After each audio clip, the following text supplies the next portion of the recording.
Hi everyone. Pongal அன்னைக்கு நான் செஞ்ச லஞ்சோட ரெசிபீஸ் தான் இந்த வீடியோவில் பார்க்க போகிறோம். என்னென்ன ப்ரிப்பேர் பண்ணின்னு பார்த்தீங்கன்னா, ரைஸ், சாம்பார், மஞ்சள் பூசணிக்காய் கூட்டு, அவியல், அப்பளம், காரசாரமான மோர். ஃபஸ்ட் மஞ்சள் பூசணிக்காய் கூட்டு எப்படி வைக்கிறதுன்னு பார்க்கலாம். ஒரு கடாயில் ஆயில் ஊற்றியிருக்கேன். நான் யூஸ் பண்ணியிருக்கிறது தேங்காய் எண்ணெய், கொஞ்சமாக கடுகு, பாதி அளவு பெரிய வெங்காயம் போதும், 2 பச்சை மிளகாய், அப்புறம் கருவேப்பிலை, 1 டீஸ்பூன் ஜீரகம், மஞ்சள் பூசணிக்காய். இந்த மாதிரி க்யூப்ஸாக கட் பண்ண மாதிரி எடுத்துக்கோங்க. மஞ்சள் பூசணிக்காய்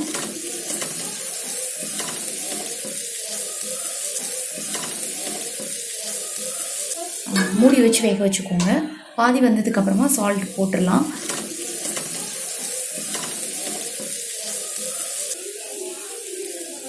மஞ்சள் தூள், மிளகாய் தூள், தேங்காய் பால். இது தேங்காய் பாலில் முதல் பால் மட்டும்தான் நான் சேர்த்துருக்கேன். இது ஒரு 100 ml சேர்த்துருக்கேன். தண்ணி எதுவுமே இந்த கூட்டுக்கு சேர்க்கக்கூடாது. இந்த தேங்காய் பால் மட்டுமே போதும். அதுக்கப்புறமா மசாலாஸ் இடித்து தான் சேர்க்க போகிறோம்.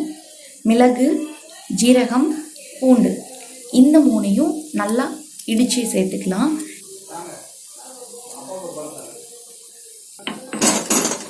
பச்சை வாசனை போனதும் ஸ்டவ் ஆஃப் பண்ணிட வேண்டியதான். இப்போ நம்மளோட மஞ்சள் பூசணிக்காய் கூட்டு ரெடி ஆகிடுச்சு. நம்மளோட காரசாரமான மோர் எப்படி ரெடி பண்ணுறதுன்னு பார்க்கலாம். இதில் நான் செய்ய போகிற மோர் 2 டம்ளர் மோர் செய்கிறதுக்கு ஒரு மிக்சி ஜாரில் 1 இன்ச் அளவுக்கு இஞ்சி, பாதி அளவுக்கு பச்சை மிளகாய், அப்புறம் சின்ன வெங்காயம், ஒரு 4 சின்ன வெங்காயம் போட்டுக்கலாம். இது வீடியோவில் மிஸ் ஆகிருக்கு, ஸோ நீங்கள் ஆட் பண்ணிக்கோங்க.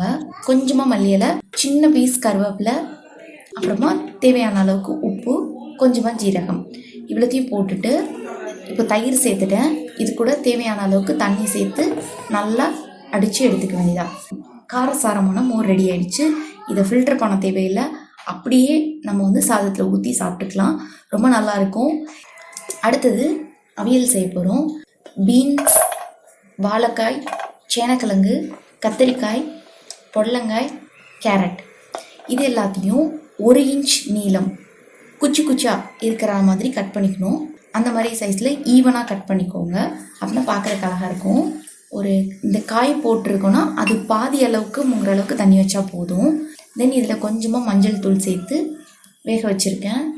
காய் முக்கால் வேவல் வந்ததுக்கப்புறமா கொஞ்சமாக புளி சேர்த்துட்டு தேவையான அளவுக்கு உப்பும் சேர்த்துடுங்க. இதுக்கு தேவையான தேங்காய் ஆட் பண்ணணும். மிக்சி ஜாரில் தேங்காய், ஜீரகம், மிளகாய், இந்த 3ஐயும் தண்ணி ஊற்றாமல் அரைச்சிட்டு இந்த வெந்த காயோடு சேர்க்க போகிறோம். தாளிக்கிறதுக்கு 1 டேபிள் ஸ்பூன் தேங்காய் எண்ணெய் எடுத்திருக்கேன். கடுகு, காஞ்ச மிளகாய், கருவேப்பிலை நல்லா தாளிச்சிட்டு நாம் இந்த காயோடவே மிக்ஸ் பண்ணிடலாம். இது மிக்ஸ் பண்ணிவிட்டு உடனே கவர் பண்ணிடணும். ஃபைனலாக கொஞ்சமாக ஒரு 1/2 டேபிள் ஸ்பூன் தேங்காய் எண்ணெய், பச்சை தேங்காய் எண்ணெய், காய்க்கெல்லாம் எதுவுமே பண்ண வேணாம். அப்படி அந்த கூட்டுக்கு மேலே அப்படியே ஊற்றி விட்டுற வேண்டியதான். இது ஒரு நல்ல ஃப்ளேவர் இருக்கும், தேங்காய் எண்ணெயோட ஃப்ளேவர். இதை ஊற்றிட்டு மிக்ஸ் எல்லாம் பண்ண வேணாம், அப்படியே மூடி வச்சிட வேண்டியதான். நம்மளோட ரெசிபிஸ் எல்லாம் முடிஞ்சிடுச்சு. இப்போ நம்ம லஞ்ச் சர்வ் பண்ண போகிறோம். லஞ்சில் பார்த்தீங்கன்னா ரைஸ், சாம்பார், மஞ்சள் பூசணிக்காய் கூட்டு, அவியல், அப்பளம், நம்ம காரசாரமான மோர், இவ்வளோ தான் நான் சர்வ் பண்ணியிருக்கேன். ரொம்ப நல்லா இருந்தது. எல்லாத்தோட டேஸ்ட் ரொம்ப நல்லா இருந்தது. அந்த மஞ்சள் பூசணிக்காய் கூட ரொம்ப நல்லா இருந்தது. இந்த ரெசிபிஸ் உங்களுக்கு பிடிச்சிருக்கும்னு நினைக்கிறேன். பிடிச்சிருந்தா கமெண்ட் பண்ணுங்கள், லைக் பண்ணுங்கள், ஷேர் பண்ணுங்கள். ஆன்சிபீடியா சேனலுக்கு சப்ஸ்கிரைப் பண்ணுங்கள். தேங்க்யூ.